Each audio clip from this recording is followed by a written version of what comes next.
Bienvenidos a Canal Cultura Boricua y hoy tenemos en pantalla una pintura dedicada a una de las agrupaciones más famosas de México. Nos referimos al grupo Maná, uno de los más famosos de México y Latinoamérica. Y ahí tenemos los cuatro integrantes sentados en una alfombra con los símbolos nacionales de la historia mexicana. Arriba está la bandera de México y el año de fundación de este gran grupo internacional famoso en toda Hispanoamérica y en el mundo, en el año 1986. Y este grupo de rock logró tener una fama increíble, aunque tuvo una serie de contratiempos para lograr su éxito. Y es un ejemplo para aquellos que están empezando en algún tipo de, ¿verdad?, de hobby o también en algún interés de ser famoso. Y ellos son el mayor ejemplo para todos aquellos que les gustan las artes, específicamente la música. Así que este grupo pues ha logrado ganar Grammys, Billboard, los programas Billboard, lo nuestro, y entre otros una gran cantidad de premios. Es muy conocido, ¿verdad? Por una de las canciones más famosas de ellos, que fue Los Sueños Líquidos en el año 97, Cuando Los Ángeles Lloran en 95, Tiempo de Rock en 1983, Sombrero Verde en 1981, Falta de Amor en 1990, Amores Combatir 2006, y aquí en la parte de abajo tenemos a Sergio Balín acostado en esa alfombra. Arriba tenemos los artistas Alejandro González. Tenemos posiblemente el más que todo el mundo reconoce, el del grupo, un rostro único y particular, que lo tenemos aquí. Se llama Fernando Rivera, y Abraham Caballero, que tenemos en la parte al ladito de él, con una camisa en azul. Nada, y este grupo vamos a escuchar ahora en detalle lo que representa su historia, un ejemplo para todos aquellos que les gusta la música. Escuchemos su trayectoria. Maná no es solamente hablar de una banda. Es hablar de una historia de resistencia, de fe, de noches largas, de puertas cerradas y de una terquedad hermosa que se negó a desaparecer. Es contar cómo un grupo de muchachos de Guadalajara, con más sueños que certezas, terminó levantando una de las trayectorias más grandes que ha conocido el rock en español. Antes de llamarse Maná, fueron otra cosa, una semilla todavía frágil, todavía buscando forma. En aquellos años iniciales, cuando el rock en español aún no tenía el lugar que después conquistaría, ellos eran jóvenes intentando abrirse paso en un terreno que parecía no estar hecho para ellos. Tocaban, insistían, tropezaban y volvían a empezar. Ese primer impulso tomó forma bajo el nombre de Sombrero Verde, y en esa etapa comenzaron a entender algo decisivo: la música no era un pasatiempo, era una necesidad. En esa primera historia estaban Fer Olvera, Juan Calleros, Ulises Calleros y otros músicos que compartían el deseo de construir algo propio. Tocaban influenciados por grupos de rock anglosajón, soñando con encontrar una voz que fuera verdaderamente suya. No era fácil. El mercado era incierto, el público todavía estaba aprendiendo a escuchar rock en su propio idioma, y las oportunidades no abundaban. Pero aún así, algo seguía latiendo. Como Sombrero Verde, grabaron discos, se movieron, apostaron, pero el éxito no llegó. Lo que sí llegó fue la frustración. Y a veces la frustración, cuando no destruye, transforma. La banda entró en una etapa de dudas, de cambios, de redefinición. Fue entonces cuando apareció una figura decisiva, Alex González, un baterista joven, talentoso, lleno de impulso, cuya entrada ayudó a darle una nueva fuerza al proyecto. Con él, el grupo empezó a sentirse distinto, más sólido, más vivo, más cerca de una identidad real. Entonces llegó el cambio de nombre. Y no fue solo un cambio estético. Llamarse Maná significó renacer. Según diversas fuentes, el nombre remite a una idea de energía positiva, de alimento espiritual, de algo que sostiene y da fuerza.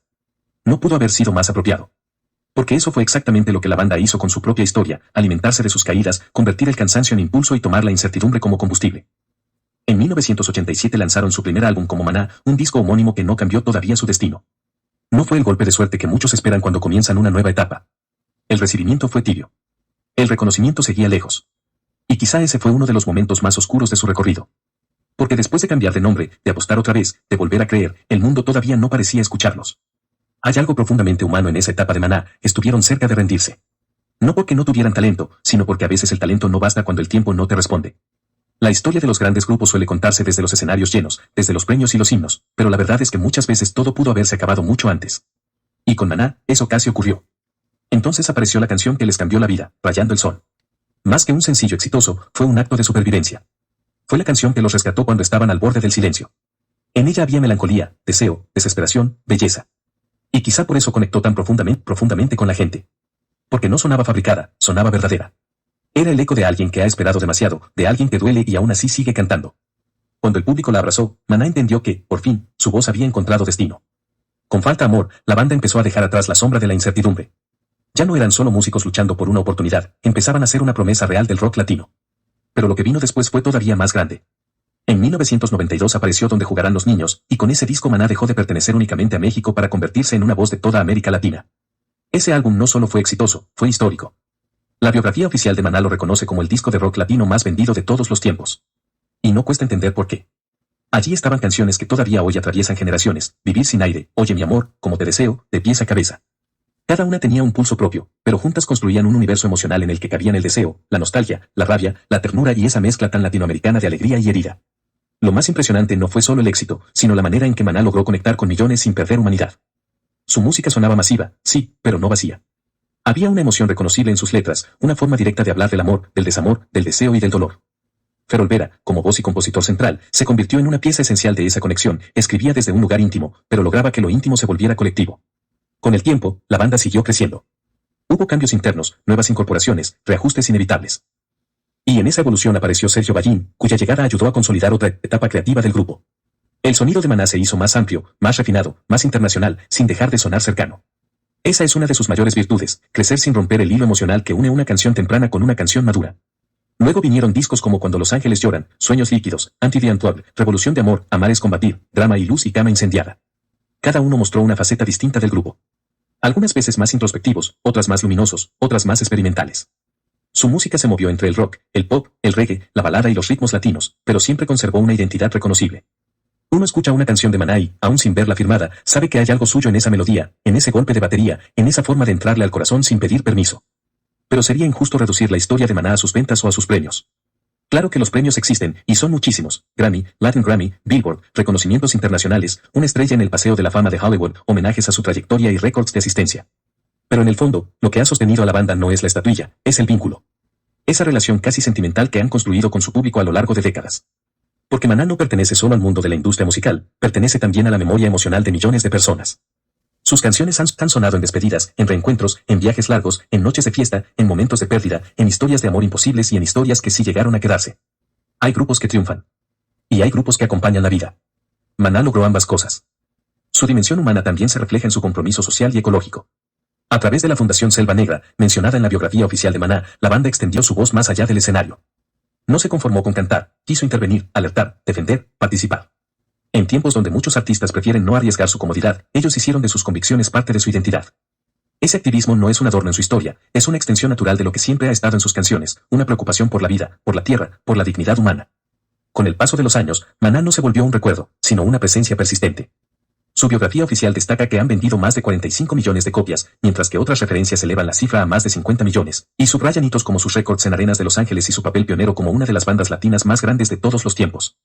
En 2025, además, fueron reconocidos con una nominación histórica al Salón de la Fama del Rock and Roll, convirtiéndose en la primera banda de rock en español en alcanzar ese lugar. Y sin embargo, más allá de la magnitud del fenómeno, hay algo íntimo que sigue definiendo su historia.